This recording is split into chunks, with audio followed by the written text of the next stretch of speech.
couples for today.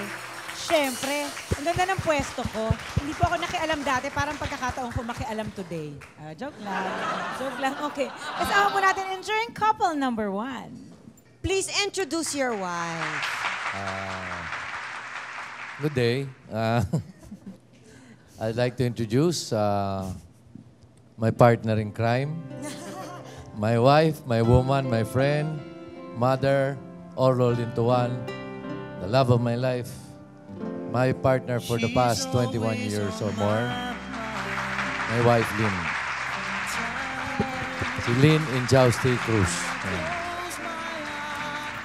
Pakilala mo Lynn, naman. paki-introduce naman yung Gandahan mo. Ganda eh. A loving husband, a good father to my 3 children. He is God's special gift to me. Oh, jeez. What's your name again? Ladies and gentlemen, the man I love very much, Uy. Tirso Cruz III. Sarap ano? Sarap! Sarap. Valentine's Day. Valentine kasi, kaya Kaya kailangan sweet. bukas patay na ako Our nito. next enduring couple, Next Janice. enduring couple, married for 13 years. Wow, ang tagal na pala. Actually. Oo. Sige, introduce. Mr. Husband. Po, introduce ko po ang aking napakagandang asawa. Napakabait, napakahaba ng pasensya. Ang aking pinakamamahal na si Lotlot. May flowers pa. Thank you. Ingatan mo, ha? Pwede iuwi to, di ba? Pwede iuwi. Pwede. Tatago ko yan para sa Valentine's Day. I-introduce na daw kita. Ang pinakagwapong asawa sa balat ng lupa. Woo! Ang pinaka... My husband, Ramon Christopher Gutierrez. Okay. And still with my sis and the love of her life. Introduce. Yes, my loving wife, my wonderful wife, and a wonderful mother also, Miss Jelly de Belen. Ayan. Oo. Dali. Ito sa akin. Oy, pagbutihin mo to. Ako marinig to. Ang dating kilabot ng mga koleyala. Ang napaka-pogi kong asawa at napaka-loving father, Ariel Rivera. Grabe na ito! Okay, oras na para tumayo ako at umalis ako dito. Okay, fine. Okay. So, mga couples, dapat pa rin bang mag-date after all these years? Kailangan ba bang mag-date sa Valentine? O talagang, wala na, dito na lang tayo sa bahay?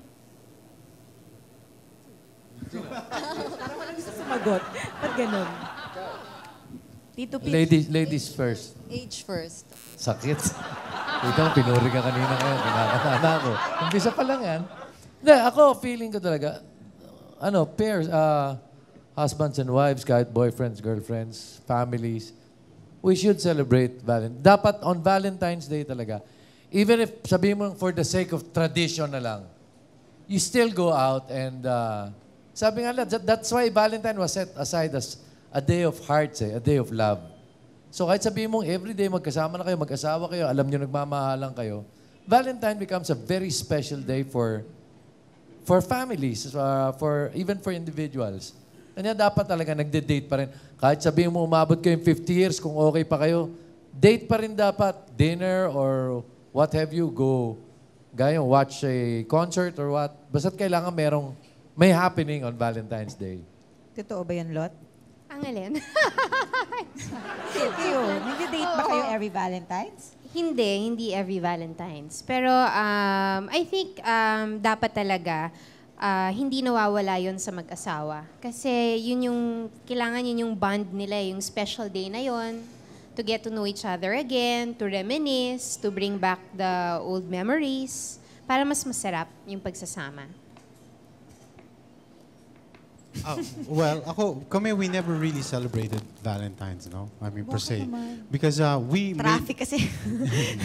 I namin sumabay, but I agree with them that you should celebrate it. But what we discussed even before we got married na we should treat each day like Valentine's Day. Hindi lang yung one day meron ibubuhos natin yung natin and reminisce that one day, but we make it a point na every day or every week we go out on date or check into a hotel. Mga ganun. Oo, ganun. Tsaka may show palagi si Ariel pag Oh, pag Valentine. Valentine's Siya usually yung pinapanood mo. Pag show.